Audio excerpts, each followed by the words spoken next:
Guys, there are so many big games in the SEC this weekend with so many implications nationally and by conference. We had to group them together to be able to preview all of them, which is amazing if you're a college football fan. Love it.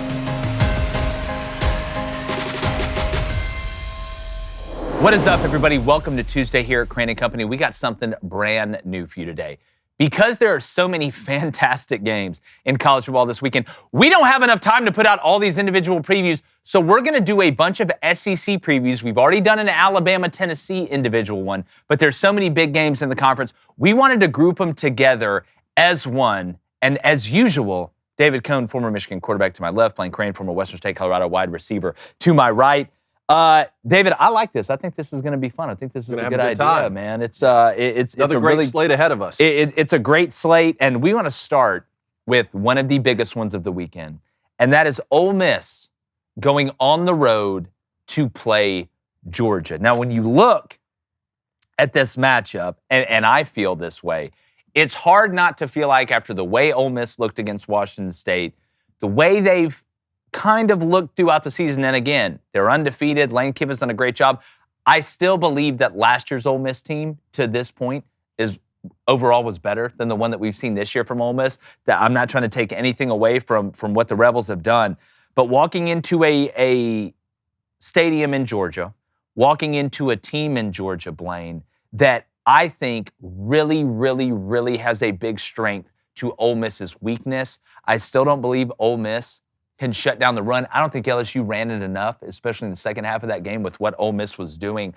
I like Georgia in this game, and I like Georgia big. Do you really? I do. Well, this game opened at -6.5 Georgia. Right now it's sitting -7.5 Georgia, so somewhat the public agrees with you with the over-under at 54.5. Money line for Ole Miss going off at +230. This just feels like one of those games where Georgia can control the line of scrimmage on both sides of the ball, and it's only going to help them being at home. I think obviously Ole Miss is going to play better and be more up for this game than they were Washington State. You can kind of say Ole Miss was maybe looking ahead a little bit, but these games come down to, I think, Kirby Smart and the DNA he has put into this program of finding the way to win games. I think Georgia could win this game 44-41. I think Georgia could win this game 17-14. They find a way. So I think Georgia, I think it's somewhat close. I think Ole Miss is going to stay in the game for 4 quarters, but I think Georgia finds a way. David, can this Ole Miss offensive line, and again, Trinidad Chambliss, he's a dual threat guy. He is going to have to run the ball well. They're going to have to diversify the portfolio on offense to be able to move the ball against Georgia, especially as the game goes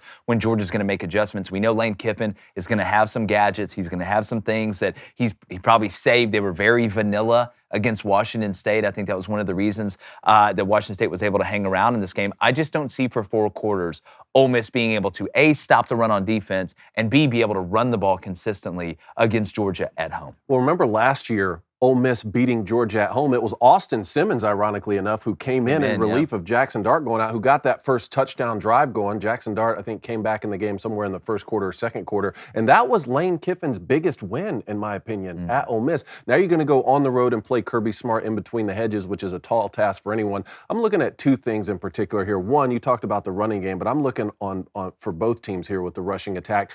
Ole Miss did such a great job of stopping LSU's rushing attack. But then against Washington State, give up, 127 yards on the ground? Like, is that who Ole Miss it really is on defense? And can Georgia, who I think runs the football very well, much better than they did a season ago, will they be able to have success on the ground against this Ole Miss defense? And then quarterback play. Which defense can force the other quarterback to turn the football over? Because right now, at this point in the season, Trinidad Chambliss and Gunnar Stockton have both thrown 1 interception each. That's incredible. Yeah, and Blaine, to the point about the quarterback run, Eckhouse from Washington State had a lot of success, not just on design runs, but kind of scrambling and making plays. Gunnar Stockton is kind of in that same build, in that same mold of, he may not throw a lot better. He may not be the fastest guy in the world, but he's quick. He's a smart runner, which extends drives. I mean, he had the biggest play of the game against Auburn in the second half with that rush to go score where he dove in the end zone.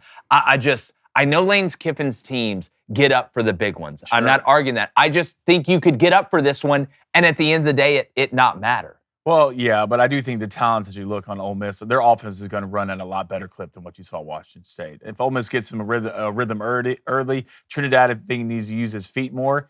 I mean, another thing, can Ole Miss Can Ole Miss stand up to Georgia when they come out in 22 Yeah. personnel, when they come out in heavy personnel? Because I promise you, Gunner's going to look really good in this game, but especially if the run game's working, because Georgia's a play action, they're a play action team. But I know Lane Kiffin, and I know the way he's going to get his guys up. He's going to have some gadget plays. He's going to have some trickery stuff. And can Georgia, who hasn't looked the same on the front seven, trust me, any team can go and look good playing against Auburn on what they have on the offensive side of the ball. They're going to be tested on the defensive side of the ball in this football game. Can they keep up? Can they make plays? Can they make Trinidad force some balls, which he did against Washington State? He didn't look like he exactly knew what he was looking at. It's going to be an interesting game. It's going to be close. I hope it's close because this is going to be a hell of a football. And we're going to have our predictions tomorrow with Josh Pate's going to join us on this loaded slate. You definitely don't want to miss that. All right, let's move on.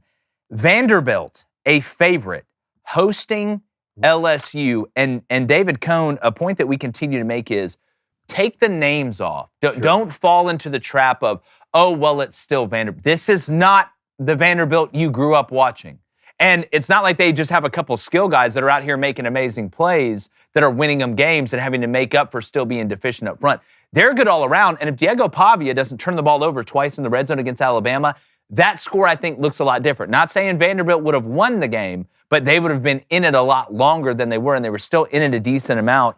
I'm telling you right now, with what Vanderbilt does on offense, with the rubs, with the motions, with knowing who they are, with Diego's ability to run, as good as LSU's defense has been, I think they can cause them some problems. But there's a reason Vanderbilt's favored in this game. Yeah, I mean, they're a damn good football team. There's obviously still some brand disrespect, which, look, that takes years and years to get over. But that was the same point I was going to make. There is a reason that this team is favored.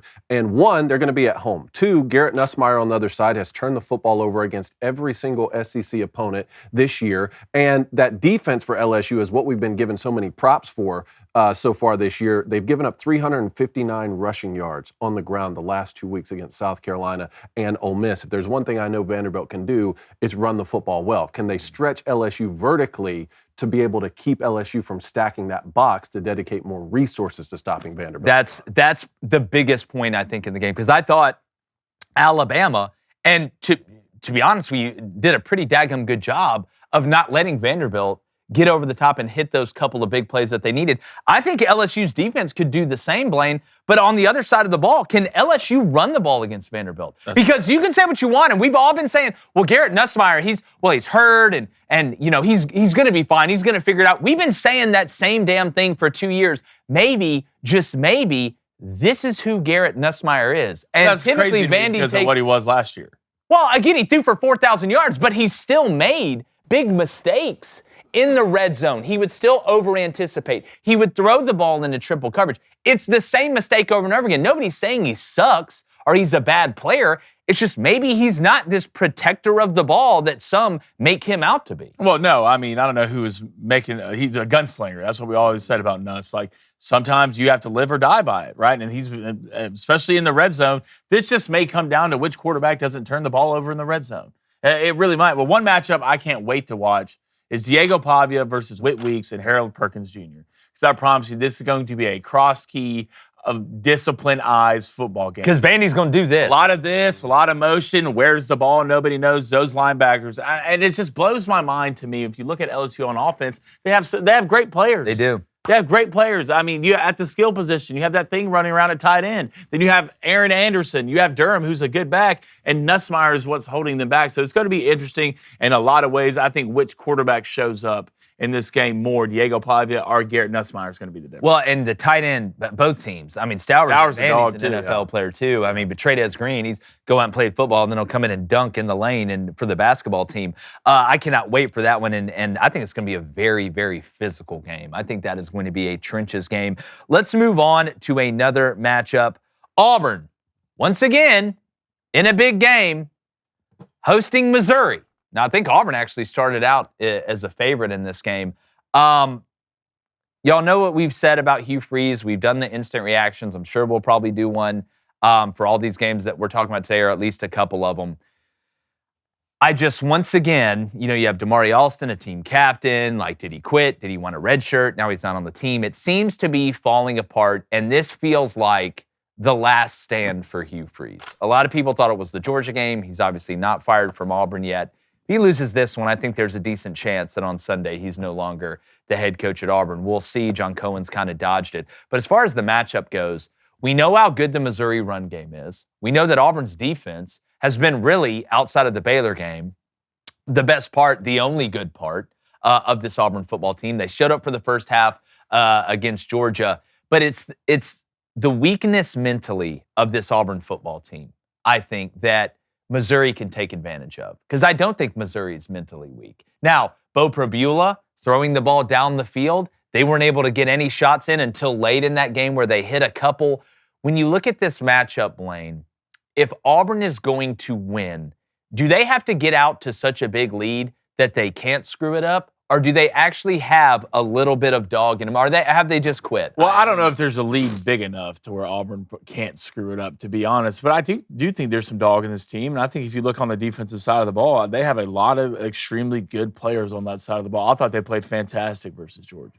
Fantastic versus Georgia. You played a little bit bad late when it comes from Mississippi. Were you on the field the whole second? Assignment standpoint, you're on the field, and you gave your team a chance to win. And at this point, I don't know how pissed off Missouri is after that loss. I'm sure they're pissed. I really don't know how pissed, because I promise you, they have the talent. The only way I see Auburn winning this football game is Missouri losing it, right? If Bo Prabula comes out, those multiple interceptions, Missouri puts the ball on the ground, and Auburn wins the field position and time of possession and can dominate on the run game. I don't see Jackson Arnold throwing Auburn to a win. I mean, it's going to be an interesting game. This game did start off at -2.5 Auburn, and now it is sitting -1.5 Missouri, so that's already a 3-point swing. So a lot of people think Missouri are going to come in and handle business. Well, so it started at what? -2.5 Auburn. And now it's -1.5 Missouri. I want to ask you specifically, you played the quarterback position at the highest level you can in college. And, you know, we've watched, and Bo Prabula, we're still finding out about Bo Prabula because he's actually now being able to be the full-time guy. We've seen Jackson Arnold for 2 years, and in the biggest moments, he pisses his pants. I mean, you talk about, it really wasn't a fumble against Georgia. Hold on to the ball. Yeah. Misses wide open guys. If you look at Ty Simpson, he had to make some big-time throws to score against Missouri, to win that game against Missouri. I don't think Jackson Arnold can do it because he's just not talented enough, and he's not mentally strong enough to be able to step up in big moments. I feel like we know who Jackson Arnold is, and I don't know if Auburn can just line up and run the ball at Missouri well enough to be able to score enough when you have Ahmad Hardy, and even as good as Auburn's defense has played. But just from a quarterback standpoint, is that something that, you can just fix in 1 week when you found ways to screw it up? You found ways to miss wide open guys. You find ways to not get in the car and drive the Lamborghinis that you have outside. I don't think he has it in him. I mean, some guys just are born to end up being accountants. Well, to the point that you made about Ty Simpson, remember, Alabama's up by 3 on the road at Missouri with 5 minutes left, 4th and 8, trying to put that game away in plus territory. I don't know if they were quite in field goal range, but theoretically could have at least attempted a field goal. 4th and 8, they go for it. Ty Simpson drops an absolute dot on the sideline to be able to put that game away.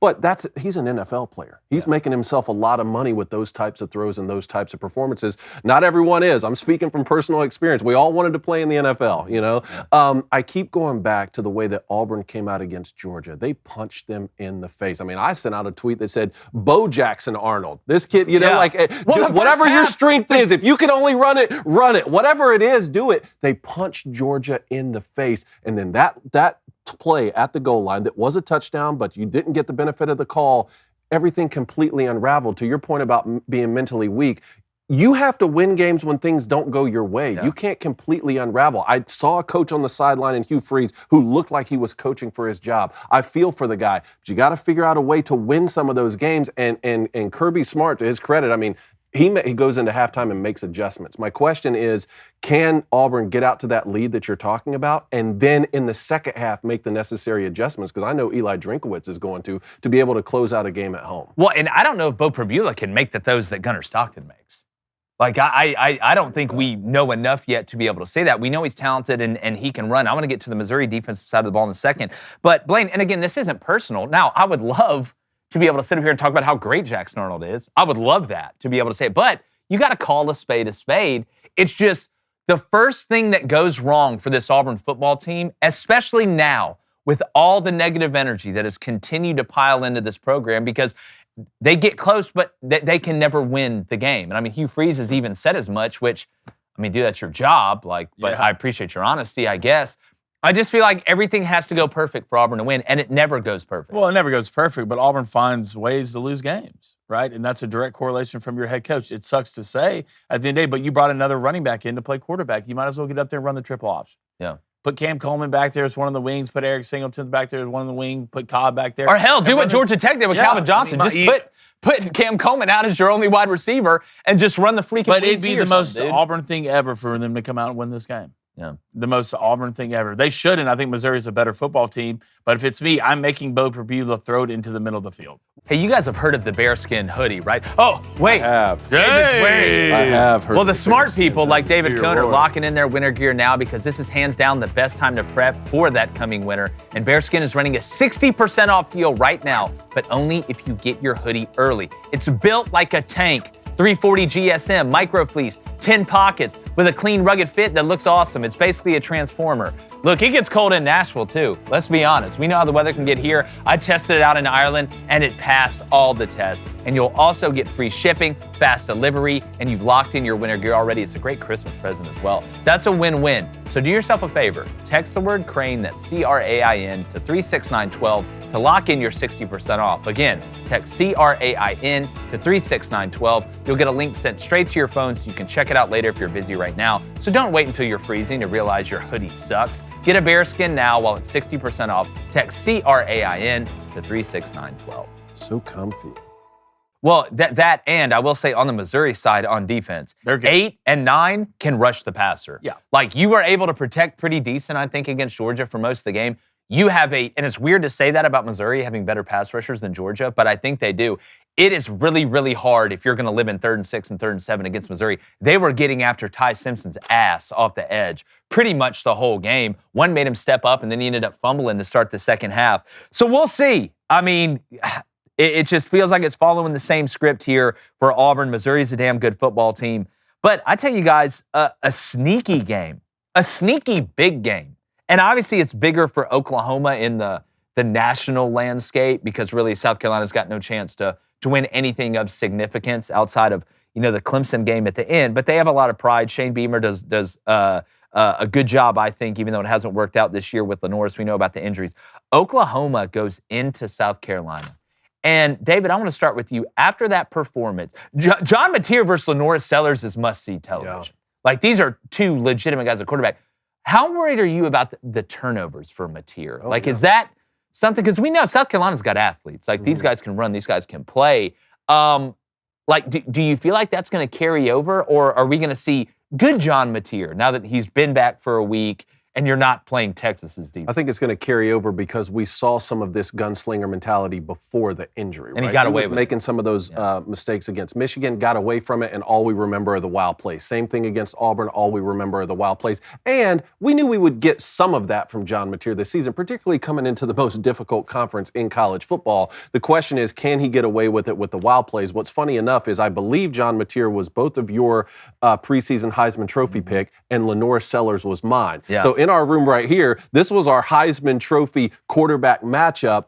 Man, just not carrying that same sort of gravitas here. What Vanderbilt and Missouri have done, and really even kind of Texas A&M, is what I thought South Carolina could possibly do. Maybe not quite be what Texas A&M is doing, but certainly what Missouri and Vanderbilt and Ole Miss, when you thought they'd take a step backwards, they take a step forward. South Carolina just hasn't been able to do that. Lost 3 of their last 4. This is the good part about playing in the SEC, though. Every game is tough, but every week is an opportunity for a statement win. South Carolina will be at home. John Mateer didn't play great in Red River. Win it, and it'll be a great win for Shane Beamer. Blaine, it's funny because before the season, a lot of people obviously were hyping up South Carolina. And my biggest qualm with that was I know Lenoris Sellers is a dog.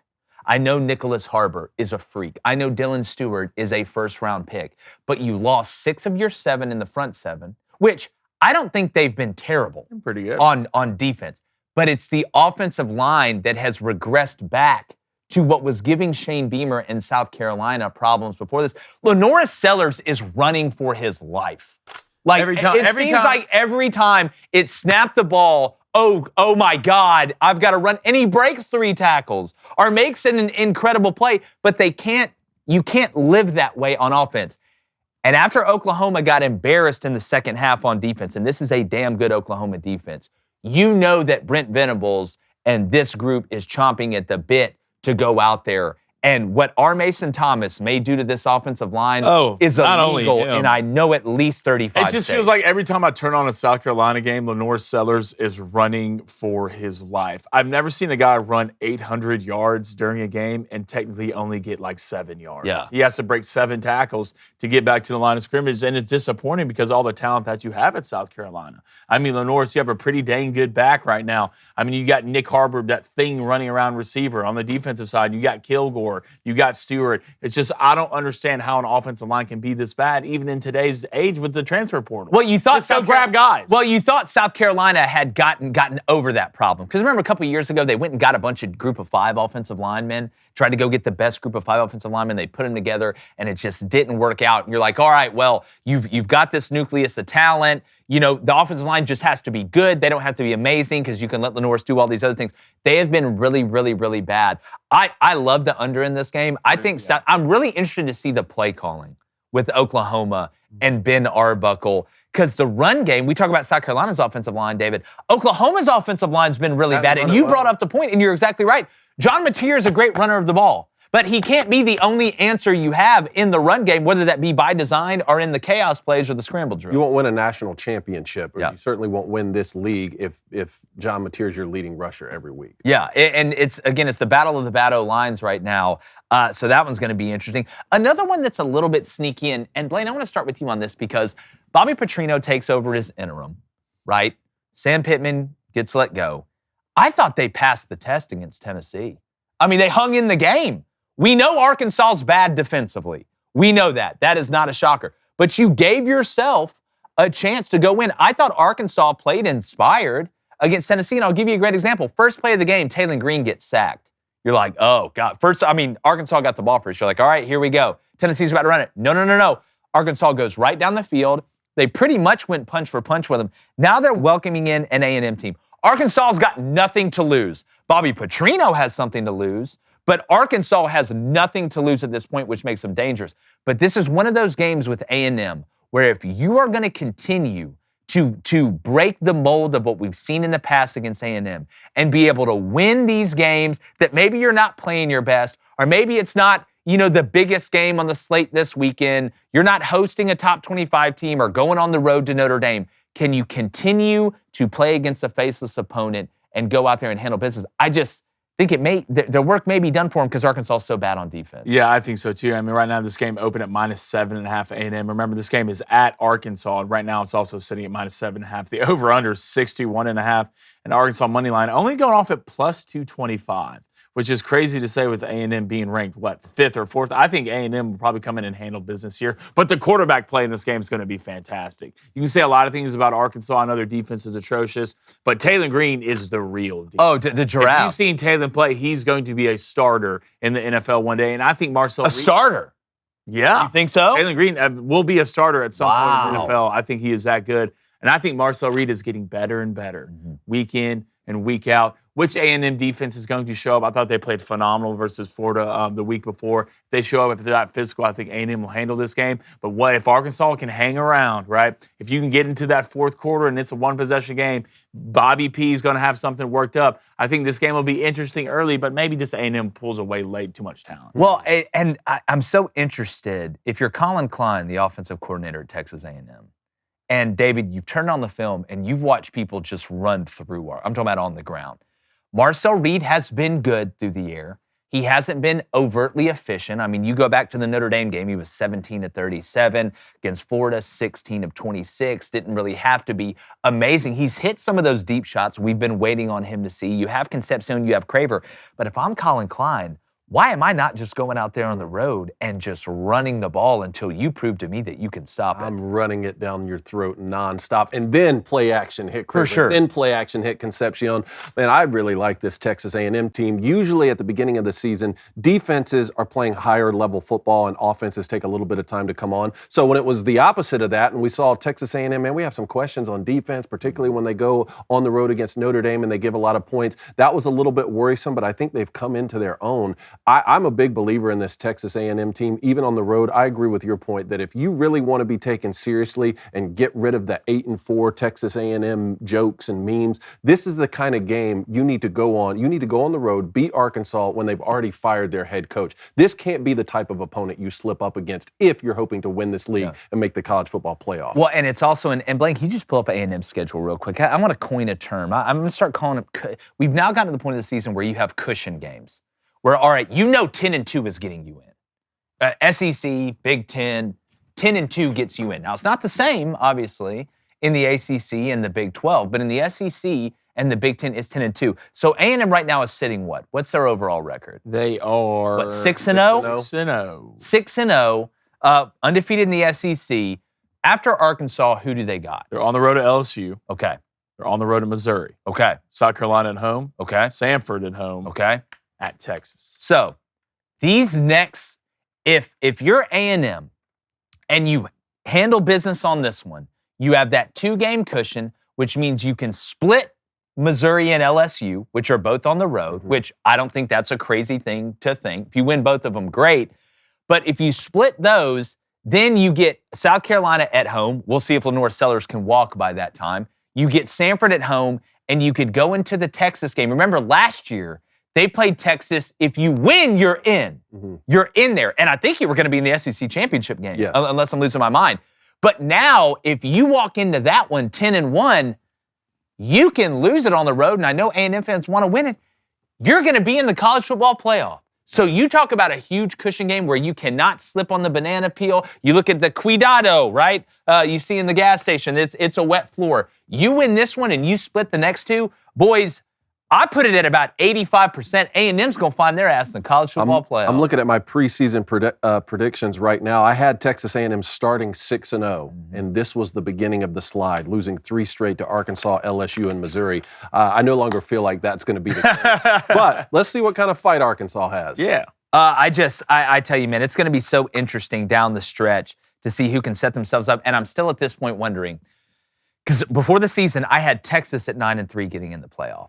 Obviously, Notre Dame's got USC and teams this weekend. Do we still feel, before we wrap up, do we still feel like there is a better chance that a 9-3 team gets in the college football playoff this year, whether that be SEC, whether that somehow be Big Ten in the order of things? Because I still feel that way. I think so. Yeah, I think one. Yeah. Yeah. But, One max. And we saw that last year with Clemson because they won the ACC. So that was a different situation than what you're talking about. For sure. You're talking about a non-conference. That finishes 9-3, because again, to that point, what I'm looking at, and we talked about this earlier during our power rankings on Monday, is just looking at the ACC, because there's a decent chance that Virginia could end up going 11-1.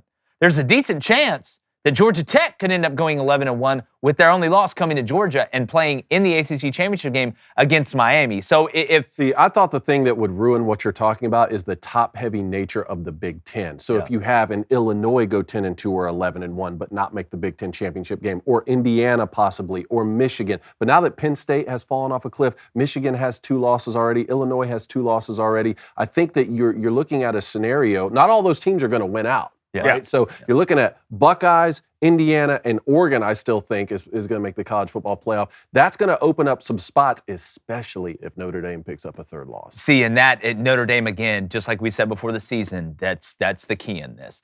And I never want to call Notre Dame a fly in the ointment because it's Notre Dame, but just keeping your eye on how big that USC game is, how big these games are down the stretch, because I don't think 9-3 Notre Dame gets in, regardless of how good those two got to keep your coach, too. Look earlier. Yeah, well, I don't think.